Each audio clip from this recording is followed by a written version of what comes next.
चलो अज आप स्टार्ट करांगे क्लास रूट प्रैशर तो। राहुल बहुत ध्यान नाल समझ।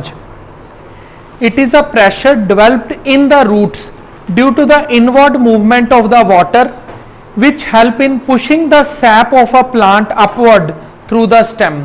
रूट प्रैशर की है?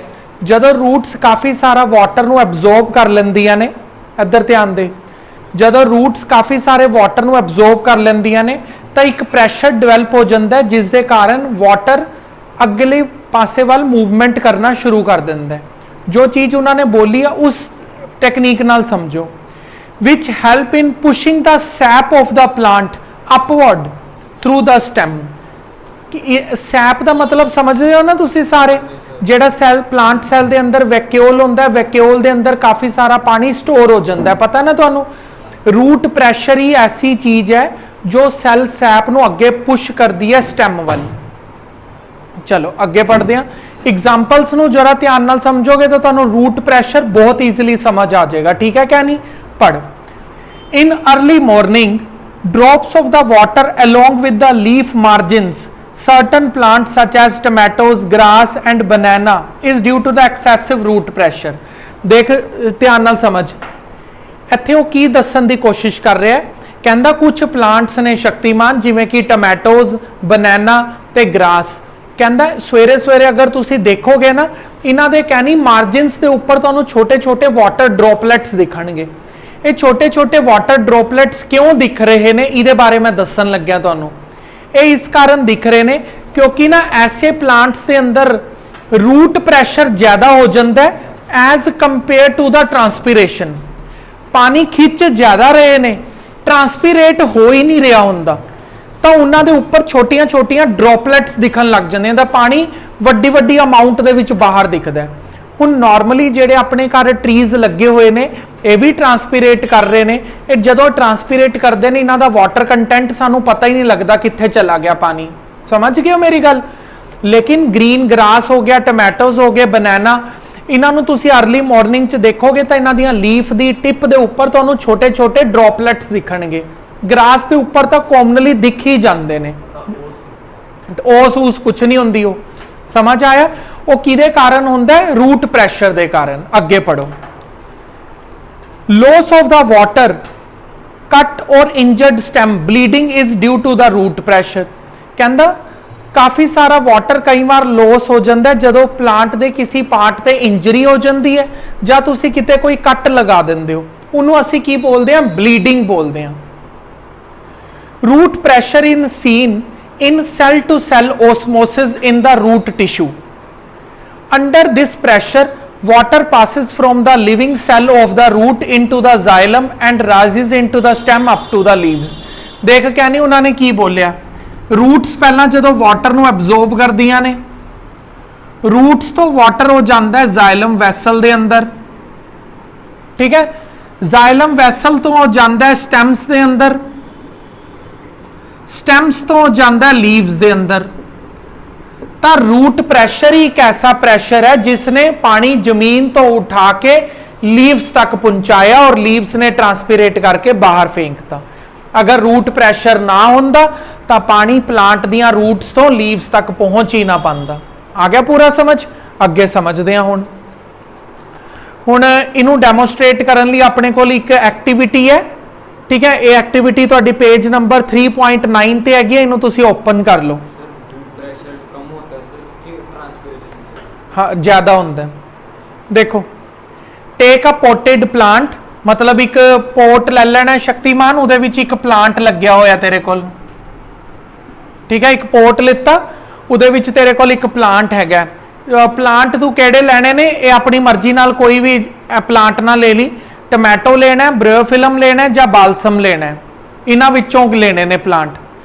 Has been well watered in the previous day. जिस दिन तू एक्सपैरीमेंट करन दा डिसाइड कीता है उस तो एक दिन पहला उन्होंने अच्छी तरह पानी जरूर दे दी। आ गया उरे तक समझ? पोट दे विच। अगे cut the stem 5 to 8 centimetre above the soil. हुण जिवें मान ला भी उरे तक सीगा प्लांट, एवें एवें उरे प्लांट हैगा, उरों तक इनू कट कर दे, इन्ना सारा कट कर दे।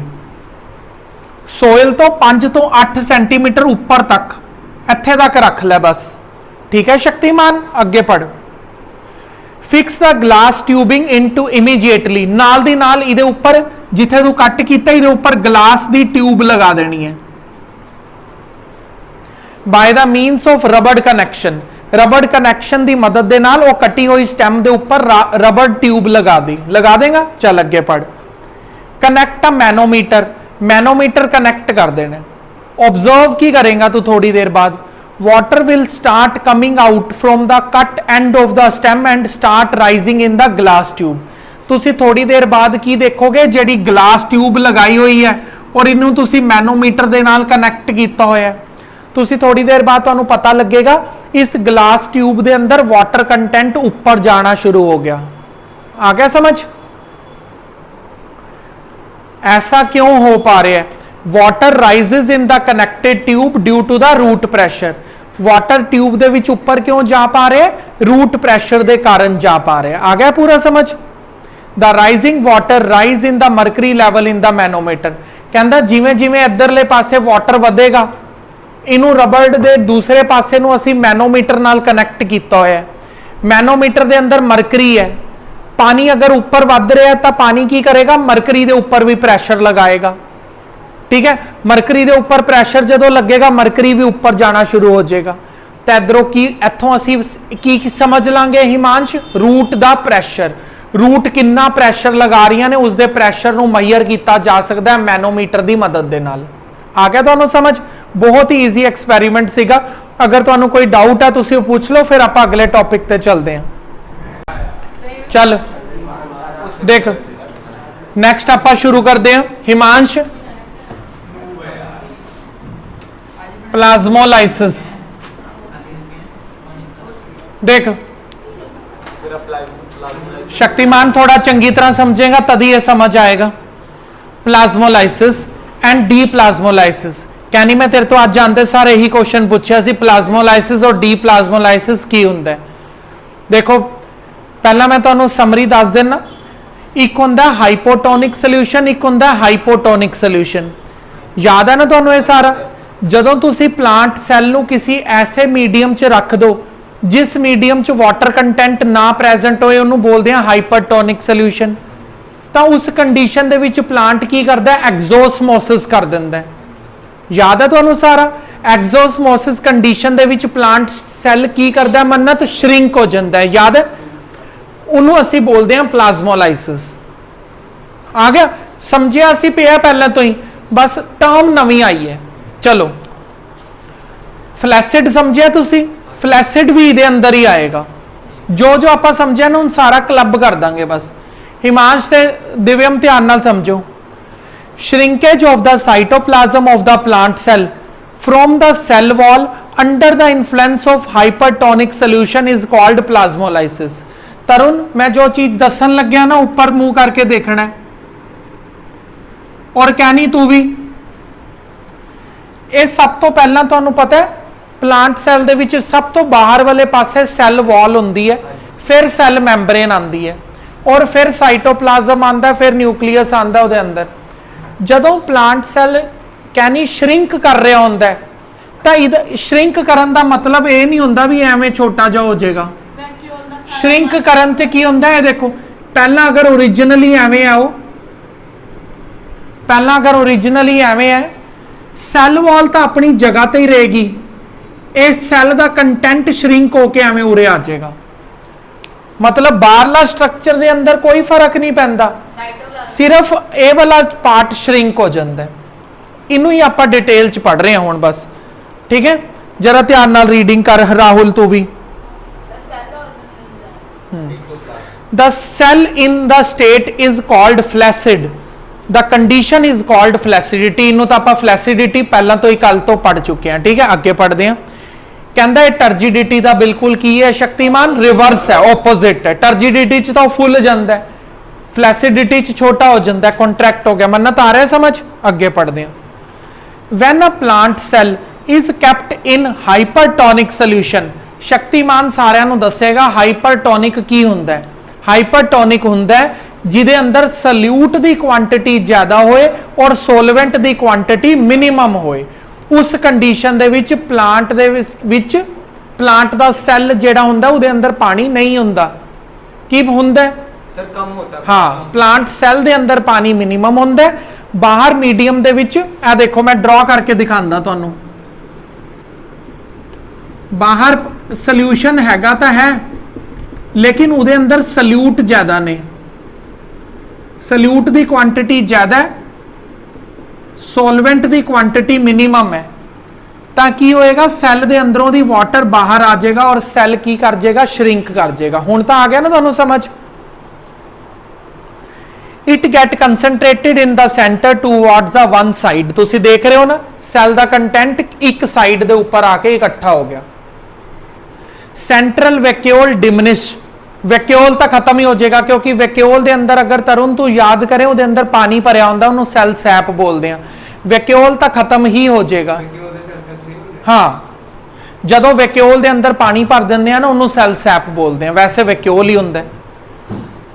ਇਸ ਕੰਡੀਸ਼ਨ ਨੂੰ ਅਸੀਂ ਪਲਾਜ਼ਮੋਲਾਈਜ਼ਡ ਬੋਲਦੇ ਆ ਤੇ ਫਿਨੋਮੀਨਾ ਨੂੰ ਅਸੀਂ ਪਲਾਜ਼ਮੋਲਾਈਸਿਸ ਬੋਲਦੇ ਆ, ਠੀਕ ਹੈ।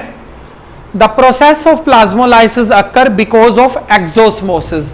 exosmosis ਸ਼ੁਰੂ ਚ ਬੋਲ ਰਿਹਾ ਸੀ ਨਾ ਮੈਂ, ਕੀ ਹੁੰਦੀ ਹੈ ਜਦੋਂ ਪਲਾਂਟ ਆਪਣਾ ਸਾਰਾ, ਪਲਾਂਟ ਨਹੀਂ ਇੱਕ ਤਾਂ ਪਲਾਂਟ ਦਾ ਸੈੱਲ ਆਪਣੇ ਅੰਦਰੋਂ ਸਾਰਾ ਪਾਣੀ ਬਾਹਰ ਨਿਕਾਲ ਦਿੰਦਾ ਤਾਂ ਉਹਨੂੰ ਕੀ ਬੋਲਦੇ ਆ ਅਸੀਂ, ਐਗਜ਼ੋਸਮੋਸਿਸ। ਐਗਜ਼ੋਸਮੋਸਿਸ ਵਾਲੀ ਕੰਡੀਸ਼ਨ ਦੇ ਵਿੱਚ ਕੀ ਹੋਏਗਾ, ਪਲਾਜ਼ਮੋਲਾਈਸਿਸ। ਫਿਨੋਮੀਨਾ ਨੂੰ ਪਲਾਜ਼ਮੋਲਾਈਸਿਸ ਕਹਿੰਦੇ ਆ। ਉਸ ਕੰਡੀਸ਼ਨ ਦੇ ਵਿੱਚ ਪਲਾਂਟ ਦੇ ਸੈੱਲ ਨੂੰ ਕੀ ਕਵਾਂਗੇ, ਪਲਾਜ਼ਮੋਲਾਈਜ਼ਡ ਸੈੱਲ, ਠੀਕ ਹੈ। ਫਲੈਸਿਡ ਵੀ ਬੋਲ ਸਕਦੇ ਆ ਔਰ ਸੈੱਲ ਨੂੰ ਕੀ ਪਲਾਜ਼ਮੋਲਾਈਜ਼ਡ ਸੈੱਲ ਵੀ ਬੋਲ ਸਕਦੇ ਆ। ਟਰਜੀਡਿਟੀ ਦਾ ਆਪੋਜ਼ਿਟ ਵੀ ਬੋਲ ਸਕਦੇ ਆ। ਐਗਜ਼ੋਸਮੋਸਿਸ ਹੋ ਰਹੀ ਹੈ ਵੀ ਕਿੰਨੇ ਸਾਰੇ ਵਰਡਸ ਨੇ ਇੱਕੋ ਹੀ ਚੀਜ਼ ਨੂੰ ਸਮਝਾਉਣ ਲਈ, ठीक है। शक्तिमान तेन आ रहा है ना समझ। अगे water diffuses out of the cell because कहता वाटर सैल तो बाहर गया ही क्यों है, इहदे कारण क्योंकि बाहर की सीगा, हाइपरटोनिक सोल्यूशन सीगा। हाइपरटोनिक सोल्यूशन हुंदा है जिहदे विच सल्यूट दी क्वांटिटी ज्यादा हुंदी है सॉल्वेंट दी क्वांटिटी दे नालों। तां इस केस दे विच की हुंदा है, वाटर ਦਾ ਕੰਟੈਂਟ ਸੈੱਲ ਦੇ ਅੰਦਰ ਜ਼ਿਆਦਾ ਹੁੰਦਾ ਹੈ, ਬਾਹਰ ਘੱਟ ਹੁੰਦਾ ਹੈ, ਤਾਂ ਸਾਰਾ ਪਾਣੀ ਸੈੱਲ ਦੇ ਅੰਦਰ ਤੋਂ ਬਾਹਰ ਆ ਜਾਂਦਾ ਹੈ, ਠੀਕ ਹੈ ਦਿਵਿਓਮ। ਰਿਪੀਟ ਬੋਲ ਰਹੇ, ਕੁਝ ਨਵਾਂ ਤਾਂ ਕਰਾਇਆ ਹੀ ਨਹੀਂ ਹਾਲੇ, ਬਾ ਵਰਡ ਹੀ ਨਵਾਂ ਆਇਆ ਪਲਾਜ਼ਮੋਲਾਈਜ਼ਡ। ਔਨ ਦਾ ਅਦਰ ਹੈਂਡ ਹੁਣ ਹਿਮਾਂਸ਼ ਦੂਸਰੇ ਪਾਸੇ, ਇਹ ਕੰਡੀਸ਼ਨ ਤਾਂ ਸੀਗੀ ਫਲੈਸਿਡਿਟੀ ਵਾਲੀ, ਕੱਲ ਅਸੀਂ ਕੰਡੀਸ਼ਨ ਪੜ੍ਹੀ ਸੀ ਟਰਜਿਡਿਟੀ ਵਾਲੀ। ਉਹਦੇ ਅੰਦਰ ਕੀ ਹੁੰਦਾ, ਉਹਦੇ ਅੰਦਰ ਐਗਜ਼ੋ ਹੋਏਗਾ ਕਿ ਐਂਡੋ ਹੋਏਗਾ, एंडोस्मोसिस, ठीक है। हुण पढ़ जरा, when the plasmolized cell is kept in the distilled water or hypotonic solution before the cell is dead, water diffuses into the cell because of endosmosis। Shaktimaan हो की कहंदे भी सैल है जिहड़ा श्रिंक कर रहा सी और कर हो गया श्रिंक, कहंदा मरण तो पहले उसनू डिस्टिल्ड वाटर च अगर तुसी पा दिंदे हो तो एंडोस्मोसिस प्रोसैस नाल वाटर अपने अंदर एब्जॉर्ब कर लेगा, उन्होंने असी कहांगे डीप्लाज्मोलाइज्ड, भी उहदी प्लाज्मोलाइज्ड कंडीशन खत्म होगी, वाटर एब्जॉर्ब कर लिया उन्हें। आ गया समझ। फिर तो वही स्टेट च आ जाएगा, ओरिजिनल स्टेट च आ जाएगा, इत्थों दोबारा उरे आ जाएगा। हुण टर्जिडिटी दोबारा मेनटेन हो जाएगी, ठीक है। साइटोप्लाज्म अगेन कहता, साइटोप्लाज्म अगेन इनफ्लेट होके इधरों दी इस पोजीशन च आ जाएगा। सेंट्रल वैक्यूल जो कि गायब हो गया सीगा कहनी, वो भी दोबारा रीअपीयर हो जाएगा। इस कंडीशन नूं इत्थों दी इत्थे दोबारा आना की कहंदे आ, डीप्लाज्मोलाइसिस, ठीक है दिव्योम। अगे पढ़ते हैं। Plasmolysis is a vital process in the plant cell, it take place only in the living cell. Vital मतलब बहुत जरूरी प्रोसैस है प्लाज्मोलाइसिस। तुहानूं लग रहा होगा कि नाटक जिवें करदा ही क्यों है, प्लांट सैल मरण किनारे पहुंच जाता है। कहता वाइटल, वाइटल मतलब जरूरी प्रोसैस है प्लांट दे लई। क्यों जरूरी है? It take place only in the, कहता प्लाज्मोलाइसिस तो सिर्फ लिविंग सैल्स दे अंदर ही होंदी है।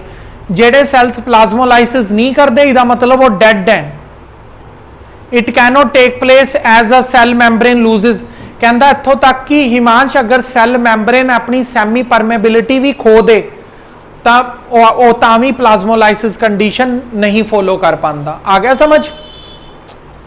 सिग्निफिकेंस पढ़ते हैं, टोटल 7 पॉइंट ने, फिर एक्सपेरीमेंट डिस्कस करांगे।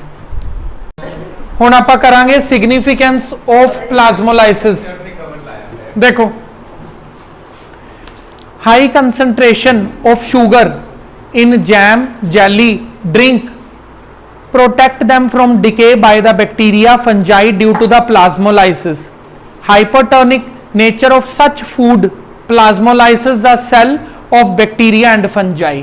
शक्तिमान बहुत ज़्यादा ध्यान नाल समझेगा तो फटाफट समझ आएगा।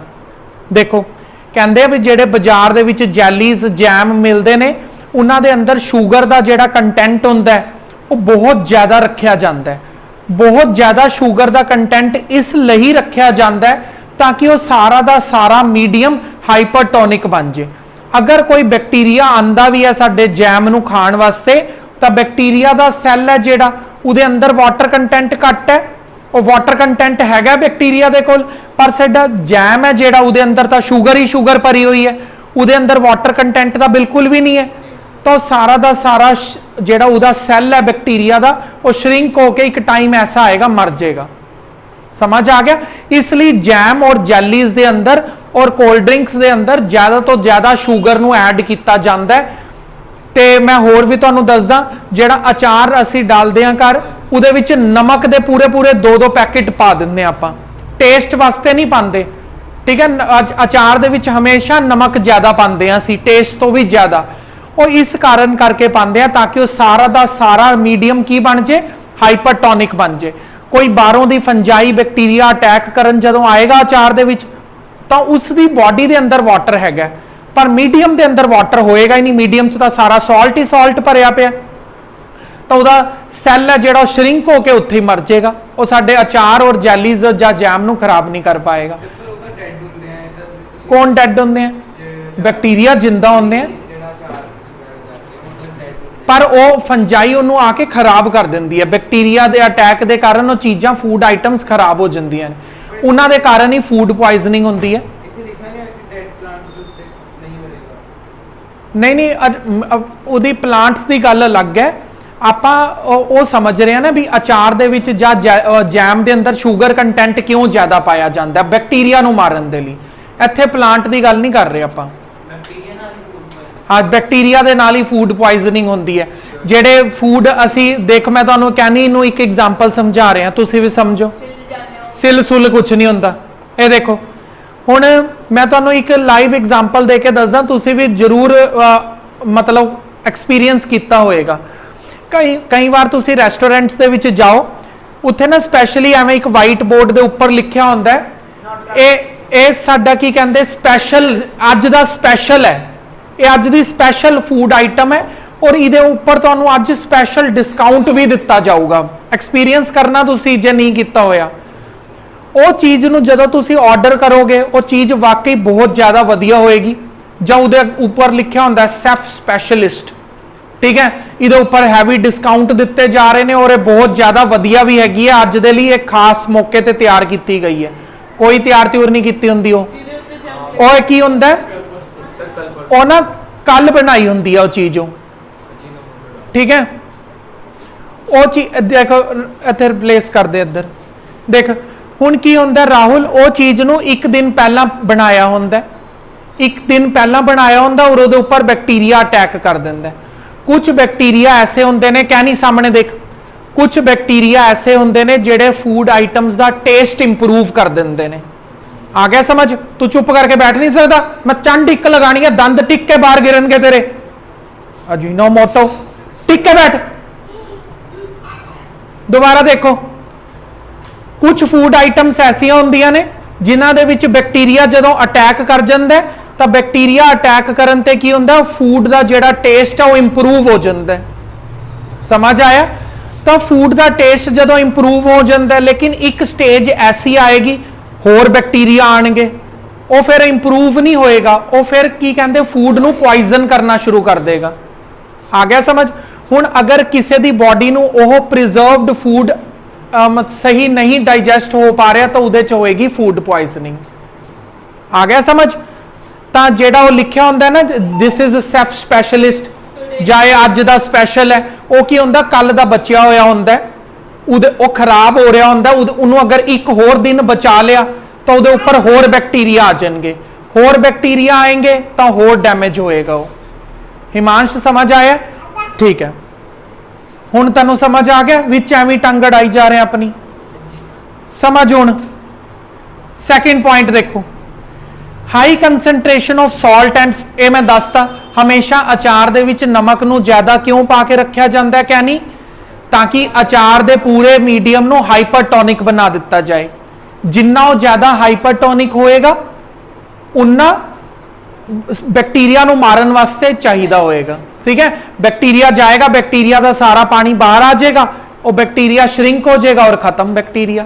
अगला पॉइंट देखो, हुण देख शक्तिमान, जिवें एक फिश है, ठीक है, बाजार दे विच जिहड़ी फिश मिल रही है, अगर वो मान ला भी तैनूं कोई हाई क्वालिटी फिश चाहिए है जिहड़ी पटियाले दे अंदर नहीं मिलती, तो आपां बाहरों ऑर्डर कीती है, मुंबई तो आ रही है फिश। हुण अगर वो डीप ओशियन चों आ रही है, उरे आंदे आंदे खराब हो जाती है।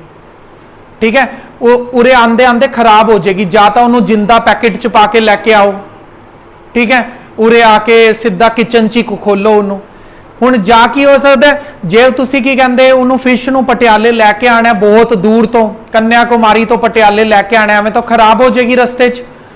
तां की किया जाता है, एक वड्डे सारे कैन दे अंदर फिश नूं पा के उहदे उपर नमक ही नमक पा देंगे, सॉल्ट ही सॉल्ट पा देंगे। समझ आएगा? इस कंडीशन दे विच ओह खराब होने तो बच जाएगी। वो किवें? थर्ड पॉइंट रीड करो, meat fish vegetable are dried and salted to protect the spoilage of the bacteria and fungi. और बैक्टीरिया ते फंजाई दे अटैक तो खराब ना हो जाए, इस अटैक तो बचाने लिए उहदे उपर नमक पा देंदे ने। वही सेम रीजन, हाइपरटोनिक बना देंगे सारे सोल्यूशन। आ गया समझ? Weeds can be killed in the playground by adding excessive salt in the roots. Excessive salt, हुण देख शक्तिमान ध्यान नाल समझ, हुण जिवें जेडे ओलंपिक ग्राउंड्स हुंदे ने, हुण जिवें हॉकी ग्राउंड है, उत्थे ग्रास है जेड़ा बड़ी अच्छी क्वालिटी का लग्या होना चाहिए, क्रिकेट ग्राउंड है उत्थे पूरा कुशन वाला ग्रास होना चाहिए। अगर उस ग्रास दे अंदर वीड्स आ जान, वीड्स समझते हो की होंदे ने? Unwanted plants. अगर अनवांटेड प्लांट्स आ जान तो सारे ग्रास की लुक नूं खराब कर देंदे और ग्रास भी खराब हो जाता है। तो उहदे कारण वो की करते हैं, वो weeds they which salt add कर देंदे ने। सॉल्ट ऐड करन नाल की होएगा, वो जेड़ा वीड्स दियां जेड़ियां रूट ने वो हाइपरटोनिक सोल्यूशन च जाके श्रिंक होके आपे ही मर जाएंगियां। ठीक है, देखो फोर्थ पॉइंट रीड कर देवे हो, weeds can be killed, weeds नूं मारिया जा सकता है प्ले ग्राउंड दे अंदर by adding excessive salt in the roots. Excessive salt kill the roots by the plasmolysis. Clear है? Fifth point. हुण देख शक्तिमान अगला समझ, ਜਿਹੜੀਆਂ कुछ पुरानियां बिल्डिंग्स ਹੁੰਦੀਆਂ ने, पुरानियां बिल्डिंग्स देखिया ने, ਉਹ ਇੱਧਰ ਪਟਿਆਲੇ ਦੇ ਵਿੱਚ ਵੀ ਹੈਗੀਆਂ ਨੇ। हाँ, किला मुबारक हैगी ना। हुण ਉਹ किला मुबारक ਦੇ अगर ਅਸੀਂ दीवारां ਨੂੰ देखिए, ਉਹਨਾਂ ਦੀ दीवारां ਦੇ ਉੱਪਰ ना पेड़ उग रहे ਹੁੰਦੇ ਨੇ, है ना। कल ਅਸੀਂ ਇੱਕ ਸਮਝਿਆ ਸੀਗਾ पेड़ां ਦੀ क्वालिटी ऐसी ਹੁੰਦੀ है, ਉਹਨਾਂ ਦੀਆਂ रूट्स ਤਾਂ कंक्रीट ਨੂੰ भी तोड़ के अंदर चली ਜਾਂਦੀਆਂ ने। ठीक है, वो पुरानियां ਜਿਹੜੀਆਂ तरुण बिल्डिंग्स ਬਣੀਆਂ ਹੋਈਆਂ ਨੇ, ਉਹਨਾਂ ਦੀਆਂ ਇੱਟਾਂ मिट्टी नाल जुड़ियां हुई ने, मिट्टी नाल चिण के इट्टां बनाईयां, वो दीवार खड़ी की हुई है, तो उहदे विच तां प्लांट्स दे ग्रो करन दी प्रोबेबिलिटी ज़्यादा होएगी। तो जे असी प्लांट नूं एवें खिच खिच के तोड़ांगे तो दीवार भी टुट सकती है। तो उन्होंने डेड करन दा ईजी तरीका की है, नमक पा दो। नमक पा के अपने आप की होएगा, रूट हाइपरटोनिक च चली जाएगी, प्लाज्मोलाइज होएगा और मर जाएगा प्लांट। ठीक है शक्तिमान, अगे समझते हैं। अगर देख तैनू पता लग्या भी जेडे प्लांट्स ने उन्हां दे विच फर्टिलाइजर्स पाण नाल, फर्टिलाइजर्स पिलाण नाल प्लांट नूं ज़्यादा ताकत मिलती है, उहदे अंदर काफ़ी सारे न्यूट्रीएंट्स आ जाते हैं जिहदे नाल प्लांट जल्दी वड्डा हुंदा है।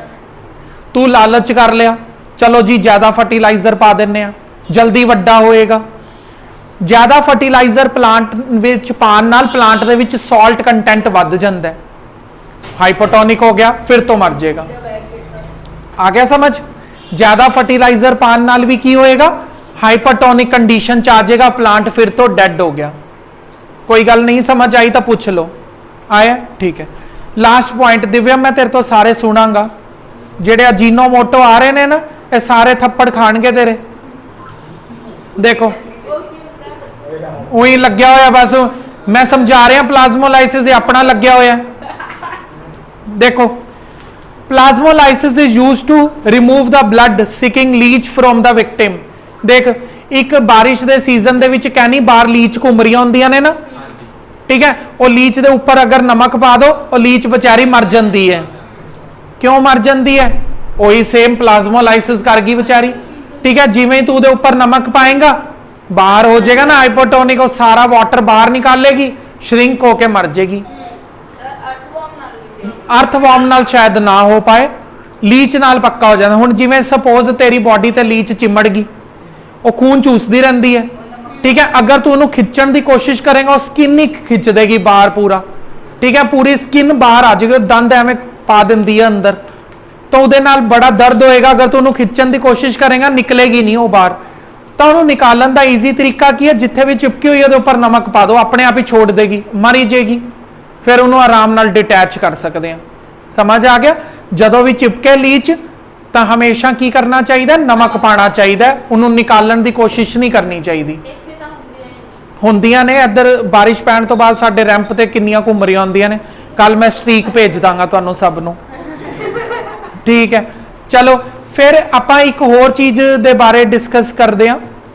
जिहड़ी लीच होंदी है, मैनूं हुणे हुणे याद आया भी केरल दे अंदर ना लीच थैरेपी होंदी है।